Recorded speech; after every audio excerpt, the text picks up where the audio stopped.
Donc, la question qui me dérange, c'est pourquoi est-ce qu'on n'a pas le micro pour dire qui on est? Pourquoi on revendique un statut de culture distincte? Puis parler de nos objectifs, de notre perspective, puis des raisons pour lesquelles on est décidé ou on décide ou on veut avoir une reconnaissance de notre statut. Donc, il faudrait qu'on puisse aller d'une manière objective. Ça veut dire que la personne qui est en face de nous autres n'est pas là pour nous dénigrer. Elle est là simplement pour nous écouter puis favoriser avec ses questions puis sa manière d'être, qu'on soit plus libre de parler puis qu'on puisse approfondir dans toutes ces nuances nos demandes, puis la légitimité de nos demandes, le côté historique, puis tout en nous permettant que notre culture soit respectée, notre manière d'être à nous qui est différente. Les gens ont une culture propre. Déjà, quand tu es un Canadien français au Québec, ben tu as déjà une culture différente. Tous les gens qui sont venus vivre à côté des Canadiens français, ils ont développé cette culture-là aussi. Puis, avec le temps, elle est diluée un peu, mais quand même, n'importe quelle personne qui est membre de la culture canadienne-française peut comprendre qu'il y a une culture distincte qui est là, puis qui existe, qui est historique. Donc, pourquoi est-ce qu'on n'a pas le micro afin d'en parler? Pourquoi est-ce que c'est seulement les gens qui s'opposent à nous, les gens qui veulent nous dénigrer, qui veulent se moquer de nous, qui veulent nous diffamer, en fin de compte, tous les gens qui veulent persécuter notre initiative, notre exigence fondamentale de vouloir être reconnu en tant que culture distincte.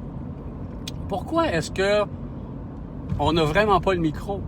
Puis que les personnes qui l'ont, c'est par exemple les personnes qui sont en totale négation avec un discours qui a une tendance raciste, comme on l'a déjà dit en parlant de pourcentage de sang. Baser un discours sur ça pour dénigrer une culture, c'est comme la même chose que de la race. Puis, il n'y a personne qui demande aux Premières Nations d'être des purs sangs, d'avoir un certain pourcentage de sang, parce qu'il y en a beaucoup parmi eux qui sont des métis, des métissés, puis qui étaient des Blancs, entre guillemets, qui ont entré dans les réserves, dans les communautés au début. Donc, ces gens-là sont métissés, pas tous, mais une grande partie. Puis plus que tu es proche des grandes villes, plus que c'est le cas. Donc, on leur demande pas à eux de dire, pour être un Première Nation, il faut que tu aies un tant de pourcentage de sang, entre guillemets, indien d'Inverne. Non, pas tout, c'est pas nécessaire. Mais ça le serait soudainement pour les gens qui veulent, par exemple, devenir des métis au sens de la loi, ou simplement revendiquer une culture distincte. Parce que là, l'ascendance, ça serait trop loin, le sang, c'est moins d'1%, puis bon, il y a comme une pureté de la race, puis on fait pas partie de la pureté de la race, non. Nous autres, on est poussés de côté. On est racisés, d'une certaine manière, même, on fait l'exclusion de notre culture. Donc, on n'est pas grand-chose. La seule chose qu'on est, c'est des fabulateurs, des mélancoliques, des menteurs, des opportunistes qui veulent sauver les taxes ou qui n'ont pas gagné le référendum du Québec, fait qu'ils veulent se faire un petit pays dans le plus grand pays, puis ils pensent que le gouvernement va les aider là-dedans. Ou bien, ils vont en mettre, là, ils vont déblatérer large dans ça, là. Donc, pourquoi est-ce que ces propos-là, qui sont tenus par des personnes négationnistes, révisionnistes, ils vont réviser le passé aussi, prendre une partie qui convient plus à leur développement, là, à ce qu'ils veulent prouver, à ce qu'ils veulent amener sur la place publique, dans leur version, puis avec les études qui vont les picocher à gauche et à droite pour retenir ça, parce que c'est des as quand même. Pour être rendu où est-ce qu'il est rendu, c'est un homme intelligent en masse. Il utilise son intelligence, par contre, pour dénigrer quelque chose.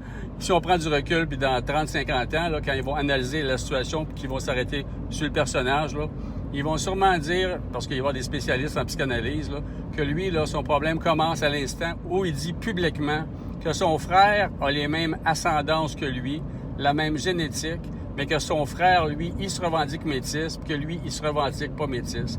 Admettons que lui, il y avait une révélation, puis que soudainement, il comprendrait la réalité, puis que je vais aller aider les autres. Bon, ça serait la seule façon qu'il pourrait avoir une forme de rédemption pour lui, parce que c'est pas une question de « il y a un Dieu qui check ça », mais quand tu empêches un mouvement aussi important qui est spirituel, un mouvement important d'une culture, qui est peut-être pratiqué par quelques centaines d'individus parmi 10 milliers de personnes qui se revendiquent du même statut. Mais quand même, ce rayonnement-là, ça imprègne la société. Donc, si tu empêches que ce mouvement-là aille de l'avant, puis que tu fais de la ségrégation, tu empêches, tu vas même empêcher que les gens les écoutent, puis parlent avec eux directement, parce que tu vas tellement les avoir calomniés. Tu vas avoir été à Radio-Canada dans des interviews en plus l'après-midi. Quand tu fais un petit livre négationniste, ben tout le monde te fait venir parce que c'est ça la norme. OK. Pour faire court, c'est pourquoi on n'a jamais le micro. Puis pourquoi c'est des négationnistes. Puis ça gagne de petits fouilles merdes qui, eux autres, passent leur énergie puis leur intelligence à empêcher une culture d'exister. En trouvant des détails là-dedans, puis en dénigrant des individus, puis en répandant leurs bonnes nouvelles dans des émissions de TV, à radio, puis tout le temps à Radio-Canada, go, go, go, puis des émissions, puis espace autochtone, puis après ça, ça passe dans les journaux, puis ça passe sur Internet, puis ça passe après ça à des conférences à l'université, puis après ça, des conférences des communautés de Premières Nations au Québec. Donc, ce discours-là, il est haineux. Puis il est propos racistes. Il fait la démonstration aux Premières Nations que ces gens-là, c'est des menteurs, c'est des appropriateurs, c'est des voleurs, c'est des crottés. Puis c'est vraiment des gens, sont vraiment illégaux même. C'est dégueulasse. Puis que ces gens-là, regarde, ils n'ont même pas le droit d'exister, puis je vais te le dire, ils n'ont pas assez de sang indien. Toi, tu imagines-tu qu'eux autres, là, qui ont 1%, là, que c'est un pur, comme toi, tu es un pur? Est-ce que tu imagines? Fait que là, les Premières Nations sont là, ils se disent, ouais, ils commencent à parler du pourcentage de sang. Ils sont pas tous d'accord avec lui parce qu'ils savent où c'est que ça peut aller, ça. S'ils demandent le pourcentage de sang des Métis, ils vont peut-être finir par le demander aux Premières Nations aussi. Donc, ça sera un petit peu gênant pour bien du monde, ça. Il y aura bien des découvertes, puis il y aura bien du monde qui sont négationnistes des Métis, qu'on se rendrait compte qu'ils ont des raisons psychanalytiques de le faire, là. Son genre de refus que tu existes, là. Mais, comme je l'ai dit, je suis pas un expert en sciences mentales. Mais quand tu regardes comment ça marche, puis tu peux comparer des gens semblables qui ont eu des diagnostics par la suite médicaux, puis tu fais des comparaisons, tu te rends compte qu'il y a comme des types. Il y a des types de personnes. Ils font partie de la même badge, de la même lignée, de la même fournée. Donc, il y a comme une ligne de pensée. Mais des gens comme lui, ils font partie de la même gang. Dans une autre époque, ça aurait été vraiment des genres de propagandistes d'une dictature. Mais là, eux autres, ils prônent rien. Ils permettent à rien d'exister. Ils font le contraire. Ils empêchent que les choses existent. Donc, de donner du pouvoir à ces gens-là, c'est bizarre. Mais si c'est bizarre, il faut comprendre que ça fait partie de la persécution auquel on a droit. Puis que c'est pas grave, il ne faut pas être des victimes dans ça. Mais il faut comprendre que parce qu'on se fait persécuter tout le temps, on n'a pas le micro. Puis ça, c'est la conséquence la plus grave de la situation. C'est qu'on ne peut pas aller objectivement parler de qui on est, c'est quoi notre culture, pourquoi est-ce que les gens ils se disent métis, pourquoi est-ce qu'il y en a d'autres qui sont en processus de reconnaissance, pourquoi il y a d'autres qui se nomment autochtones sans statut ou autochtones en réserve. C'est quoi toutes ces nominations-là?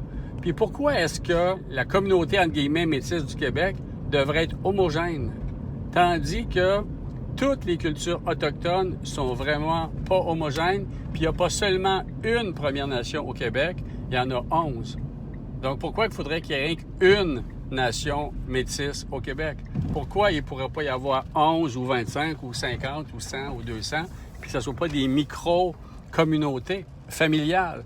Puis que tu considères soudainement que quand eux autres achètent du terrain, bien ce terrain-là, ils peuvent faire certaines choses sur leur terrain que les autres ne peuvent pas faire parce que ça fait partie de leur culture. Puis bon, gars, on peut en faire la liste, là. Puis si le terrain est assez grand, bien, on peut faire de la chasse pour manger, puis nos aînés, même si c'est pas la saison de la chasse, mais dans le respect de la population qui est là, c'est sûr. Puis, donc, pourquoi est-ce que c'est pas comme ça que les gens nous approchent, afin d'être des jardiniers pour nous, afin de nous permettre de dire qui on est, qu'est-ce qu'on veut, puis qu'on soit positivement présent d'une manière qui est vraie, d'une manière qui laisse de côté toutes les questions par rapport aux révisionnistes, puis que c'est qui ces gens-là? Pourquoi? C'est quoi leur diversité? Il y a peut-être 5 nations, 10 nations. Il y en a qui s'appellent de même, il y en a qui s'appellent de même. Bon, regarde, C'est comme ça, eux autres, qui sont rendus. Ils ont été... Imagine les malicides de Vigée. Va les voir, ces gens-là, là. Prends-les, rencontre-les en entrevue. Tu vas comprendre qu'est-ce que je veux dire. Après ça, tu me reparleras de la culture qui est commune. C'est difficile de la voir quand tu es sur le territoire à gauche pas à droite. Parce que cette culture-là, tu vas la revivre dans les Pauois, ou si tu as la chance dans ton coin qu'il y a un aîné puis qui fait des sweat-lodges ou de quoi, il peut y avoir une micro-communauté, mais l'ensemble de la communauté, elle ne va plus avoir une culture homogène. Puis cette culture-là, au fil des générations, ben, elle devient comme pratiquement absente. Sinon, elle fait partie de la culture mémorielle dans le discours. Mais c'est la même chose pour les Métissés ou les Métis ou les Canadiens français d'ascendance autochtone du Québec. Il y en a une partie que c'est la même chose. Donc, on ne demande pas aux Métis de Vigée de présentement vivre depuis tout le temps sur le même territoire. Non. On a accepté que ça va rayonner d'un certain endroit parce qu'il n'y avait plus d'endroit pour vivre. Donc, on accepte ça d'eux. Mais les Métis, eux, ils n'ont jamais eu besoin d'avoir une communauté fixe. Ils étaient fixes à les postes de traite. Puis, parmi les Premières Nations, ils vivaient proches, ils vivaient avec. Puis, quand ils vivaient sur le bord du Saint-Laurent, ben il y avait des Premières Nations qui venaient vivre avec proches des agriculteurs. Puis, ils faisaient du partage, là. Dans ce temps-là, la seule chose qui était vraiment importante, c'est une journée de travail.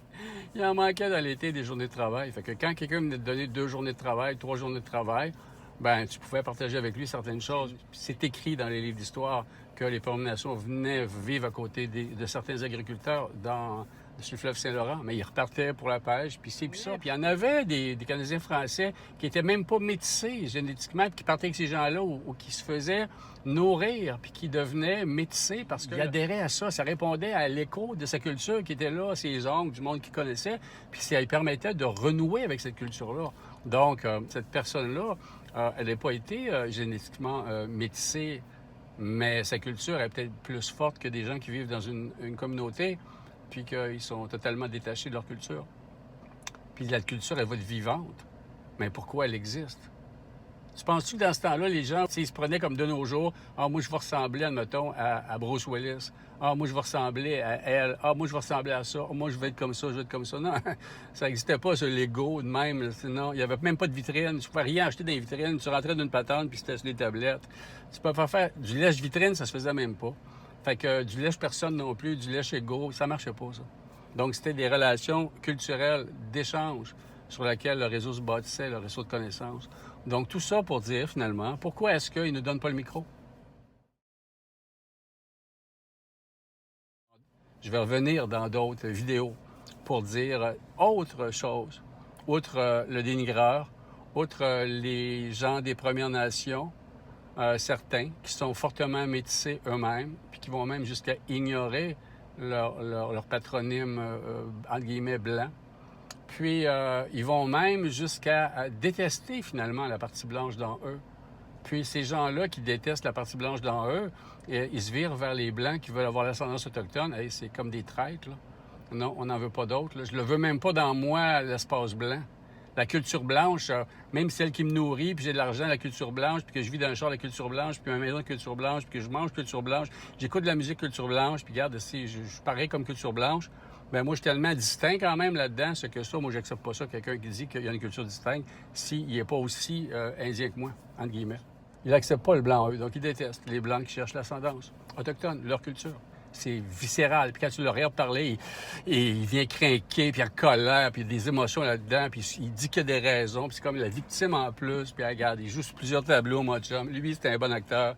Là, ben, c'est ça, c'est comme si il y avait un tribunal qui était amené par l'idéologie, c'est comme si tu étais un hérétique, puis que soudainement, le procureur était là, puis les dénigreurs étaient là, puis les révisionnistes étaient là, les négationnistes étaient là.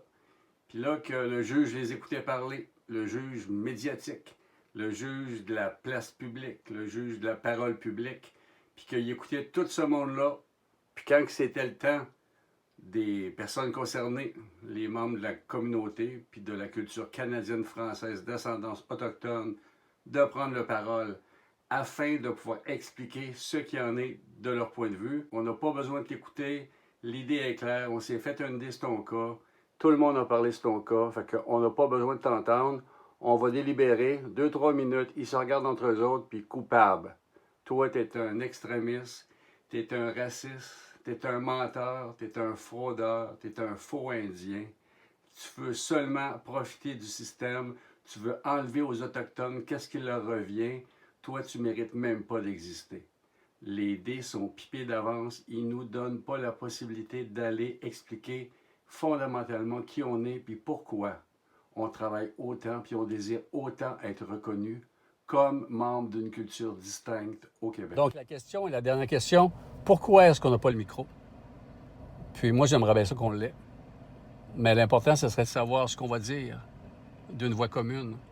En premier lieu, comme l'Association des Premières Nations du Québec du Labrador, chef Ghislain Picard est là pour dire les points communs, mais derrière chaque point commun, il y a une communauté, il y a une nation qui est séparée sur des territoires divers qui n'ont pas les mêmes demandes à l'intérieur d'une même nation. Donc, ça fait pas mal de demandes disparates, mais il faut s'entendre au début sur des demandes de base sur lesquelles on s'assoit, puis on dit ça, c'est ça. On commence là, on va là. Quoi? La culture canadienne-française d'ascendance autochtone. On part-tu de là? Puis une fois que ça c'est fait, après ça, c'est quoi la particularité de votre culture? Bien, ça va prendre un certain temps, les recherches, puis des gens qui vont travailler là-dessus, puis on va ouvrir l'éventail comme nos ailes. Ça va être ouvrir les ailes de la dinde sauvage. Quand tu la vois dans le champ, puis qu'elle est là, puis qu'elle se fait courir après, tu peux penser que c'est un être faible. Mais quand il ouvre ses bras, il ouvre ses ailes, puis qu'il décolle, puis qu'ils sont 2-3, c'est beau en tabarnak, ça, mon chum, là. Puis tu vois toute la prestance puis la force de cet oiseau-là qui a pourtant l'air ridicule, puis une petite patente dans le coin, à terre, à côté d'un tas de boîtes. Mais non, c'est des oiseaux incroyables, mais il faut leur permettre d'ouvrir leurs ailes. OK, je pense que je vais aller faire d'autres choses. Bye.